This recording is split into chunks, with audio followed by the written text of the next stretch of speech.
Hello friends, welcome to my YouTube channel. So guys, आज के इस वीडियो में हम लोग देखने वाले हैं जो आपका एसएससी जीडी का 4 फरवरी का फर्स्ट शिफ्ट का एग्ज़ाम हो गया है। 4 फरवरी फर्स्ट शिफ्ट में पूछे गए सभी प्रश्न इस वीडियो में डिस्कस करेंगे, तो इस वीडियो को पूरा ज़रूर देखिए। वीडियो अच्छा लगे तो प्लीज़ वीडियो को लाइक और शेयर ज़रूर करें, और जो भी हमारे नए बच्चे हैं, जिन बच्चों ने चैनल को सब्सक्राइब नहीं किया है, तो प्लीज़ चैनल को सब्सक्राइब, नोटिफिकेशन बेल ऑन करना ना भूलें। चलिए वीडियो को स्टार्ट करते हैं। वीडियो शुरू करने से पहले अगर आप लोगों ने अभी तक इस वीडियो को लाइक नहीं किया है तो प्लीज़ वीडियो को लाइक कीजिएगा और अपने तमाम दोस्तों में इस वीडियो को ज़्यादा से ज़्यादा शेयर कीजिएगा। इसकी पीडीएफ आप हमारे व्हाट्सएप ग्रुप और टेलीग्राम चैनल से जो है वो प्राप्त कर सकते हैं। लिंक आपको वीडियो के डिस्क्रिप्शन में मिल जाएगा। तो देख लेते हैं एसएससी जीडी की 4 फरवरी की प्रथम पाली में कैसे क्या प्रश्न पूछे गए हैं। तो देखिए, पहला प्रश्न क्या पूछा गया था। सो गाइस, पहला प्रश्न देखिए पूछा गया था 2011 की जनगणना के अनुसार भारत का लिंगानुपात कितना था। सारे क्वेश्चंस मैं आपको डिटेल से बताऊंगा। 2011 की जनगणना के अनुसार भारत का लिंगानुपात 943 था।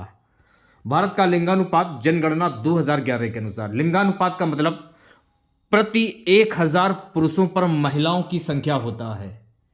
यह एक महत्वपूर्ण सामाजिक संकेतक है जो किसी देश में पुरुषों और महिलाओं की संख्या के अनुपात को दर्शाता है।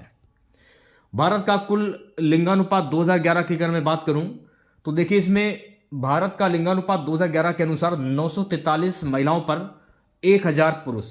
2000 में यह 933 था, यानी 10 अंकों की वृद्धि हुई है। ग्रामीण और शहरी क्षेत्रों का लिंगानुपात की अगर मैं बात करूं तो ग्रामीण क्षेत्र में 949 महिलाओं पर 1000 पुरुषों की संख्या। शहरी क्षेत्र की अगर हम बात करें 929 महिलाओं पर प्रति 1000 पुरुष। इसका मतलब है यह है कि ग्रामीण इलाकों में महिलाओं की संख्या शहरी इलाकों से ज़्यादा है। राज्यों में लिंगानुपात की अगर मैं बात करूं तो सबसे अधिक केरल 1084 महिलाओं पर 1000 पुरुष। सबसे कम हरियाणा 979 महिलाएं प्रति 1000 पुरुष। शिशु लिंगानुपात की अगर मैं बात करूं 6 वर्ष आयु वर्ग तक की 918 लड़कियां प्रति 1000 लड़के। 2001 में यह 927 था, यानी गिरावट आई है। इसका मतलब है कि कन्या भ्रूण हत्या और भेदभाव के कारण लड़कियों की संख्या कम हो रही है। मुख्य कारण लिंगानुपात में असंतुलन, कन्या भ्रूण हत्या, लड़की होने पर गर्भपात कराना, लड़कियों को कम महत्व देना, शिक्षा और पोषण में भेदभाव, दहेज प्रथा जिसमें लोग बेटियों को बोझ समझते हैं, सरकार द्वारा उठाए गए कदम, बेटी बचाओ बेटी पढ़ाओ योजना, PCPNDT एक्ट, लिंग जांच पर रोक, कन्या सुमंगला योजना और सुकन्या समृद्धि योजना की शुरुआत। तो ये सारी चीजें हैं। अगला प्रश्न देखिए क्या पूछा गया था। सो गाइस, अगला प्रश्न पूछा गया था कि AS सरोजा किस नृत्य से संबंधित है। देखिए गाइस, AS सरोजा जो है ना, ये भरतनाट्यम से संबंधित है। AS सरोजा भारत की प्रसिद्ध भरतनाट्यम नृत्यांगना थी।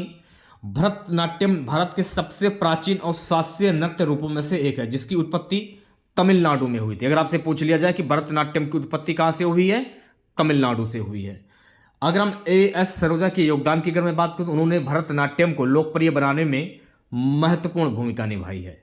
उन्होंने कई राष्ट्रीय और अंतर्राष्ट्रीय मंचों पर इसका प्रदर्शन भी किया है। उन्हें इस कला में उत्कृष्ट योगदान के लिए कई पुरस्कारों से सम्मानित किया गया है। भरतनाट्यम की विशेषताएं, यह मुख्य रूप से भगवान शिव के नटराज को समर्पित है। इसमें हस्त मुद्राओं, चेहरे के भावों और लयबुद्ध पद चालन का विशेष महत्व होता है। इसे भव, भाव, राग, संगीत, ताल, लय और नाट्यम नृत्य का संपूर्ण मिश्रण माना जाता है। अगला प्रश्न देखिए क्या पूछा गया था कि ATM किस क्षेत्र में आता है। तो ATM जो है ना, ये तृतीयक क्षेत्र में आता है और इसका फुल फॉर्म क्या होता है, ऑटोमेटिक टेलर मशीन। बैंकिंग और वित्तीय क्षेत्र, बैंकिंग एंड फाइनेंशियल सेक्टर में ये आता है। इसकी फुल फॉर्म अभी नोट कर लीजिए आप लोग।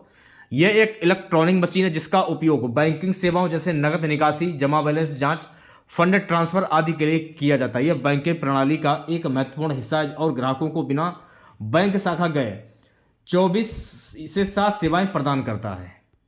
ATM का आविष्कार किसने किया था अगर आपसे ये पूछ लिया जाए तो ATM का आविष्कार जॉन शेफलड बारून ने 1967 में इंग्लैंड में किया था। पहला ATM 27 जून 1967 को लंदन में लगाया गया था। वेयर कॉल्स में पहले यह टोकन से काम करता था, बाद में इसे डेबिट कार्ड और पिन का उपयोग होने का इसमें बैंकिंग सेवाएं 24 घंटे उपलब्ध हो गई। अगला प्रश्न देखिए, पूछा गया था मेरे प्यारे बच्चों, अशोक के शिलालेख किस भाषा में लिखे गए? अशोक के शिलालेख प्राकृत भाषा में लिखे गए थे। सम्राट अशोक के शिलालेख मुख्य रूप से प्राकृत भाषा में लिखे गए जो ब्राह्मी लिपि में अंकित हैं। भाषाएं और लिपियां, प्राकृत भाषा ब्राह्मी लिपि में अधिकांश शिलालेख, संस्कृत भाषा कुछ शिलालेखों में।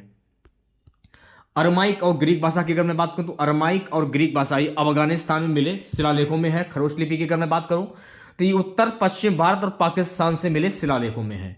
अगर मैं अशोक की बात करूं तो अशोक, अगर आपसे पूछ लिया जाए कि अशोक ने कलिंग पर आक्रमण कब किया था, 261 ईसा पूर्व में। कब किया था? 261 ईसा पूर्व में। अशोक के शिलालेखों की खोज किसने की थी? तो अशोक के शिलालेखों की खोज जेम्स प्रेसेप के द्वारा की गई थी। तो ये सारे पॉइंट आपको ध्यान में रखने हैं।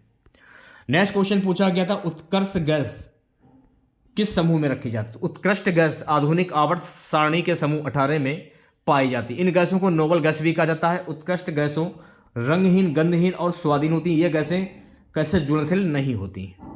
अरे बच्चों, अगला प्रश्न पूछा गया था, सरकार के कितने अंग होते हैं? गाइस, सरकार के कुल 3 अंग होते हैं। कौन कौन से होते हैं? विधायिका, पहला होगा विधायिका।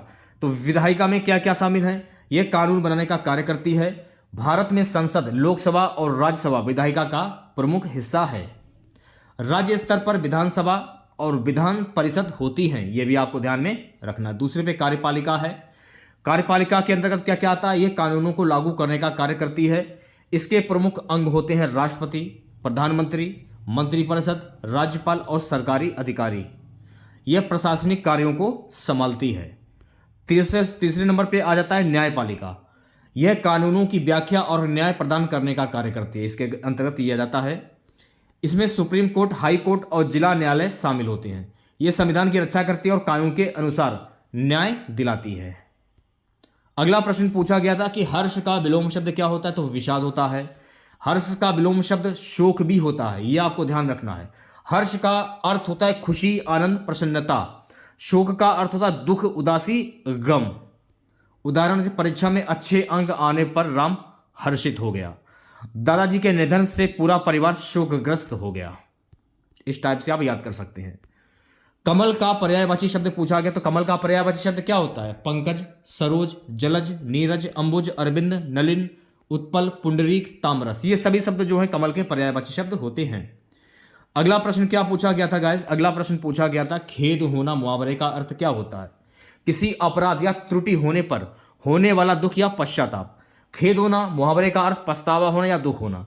यह तब प्रयोग किया जाता है जब किसी बात या घटना को लेकर अफसोस या दुख महसूस किया जाए। उदाहरण, जैसे अपनी गलती का एहसास होने पर उसे खेद हुआ। परीक्षा में असफल होने पर रमेश को बहुत खेद हुआ। देखिए, देशज और विदेशज से भी प्रश्न पूछे गए थे, तो देख लेते हैं देशज चीज क्या होती है। देशज वे शब्द होते हैं जो किसी विशेष क्षेत्र या स्थानीय भाषा में प्रचलित होते हैं और संस्कृत, अरबी या फारसी से नहीं लिए गए होते हैं। ये शब्द उस क्षेत्र की बोलचाल की भाषा में स्वाभाविक रूप से विकसित होते हैं, जैसे कि कुटिया झोपड़ी, चूल्हा रसोई का स्थान, गुड़ मीठा पदार्थ।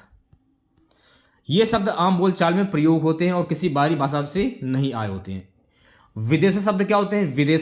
विदेशज वे शब्द होते हैं जो किसी विदेशी भाषा जैसे अंग्रेजी, अरबी, फारसी, पुर्तगाली आदि से लिए गए हों और हिंदी में प्रचलित हो गए, जैसे कि अवसर फारसी, कमीज अरबी, स्कूल अंग्रेजी, सिगरेट अंग्रेजी, गाड़ी पुर्तगाली। तो ये प्रश्न पूछे गए थे, जो भी प्रश्न मिले थे मैंने आप लोगों के सामने शेयर कर दिए हैं। तो अगर आप लोगों को वीडियो अच्छा लगा हो तो प्लीज़ वीडियो को लाइक कीजिएगा और अपने तमाम दोस्तों में इस वीडियो को ज़्यादा से ज़्यादा शेयर कीजिएगा। इसकी पीडीएफ आप हमारे व्हाट्सएप ग्रुप और टेलीग्राम चैनल के माध्यम से प्राप्त कर सकते हैं। लिंक आपको वीडियो के डिस्क्रिप्शन में मिल जाएगा। तो जल्दी से ज्वाइन करें आप लोग। मिलते हैं नेक्स्ट वीडियो के साथ। जय हिंद, जय भारत।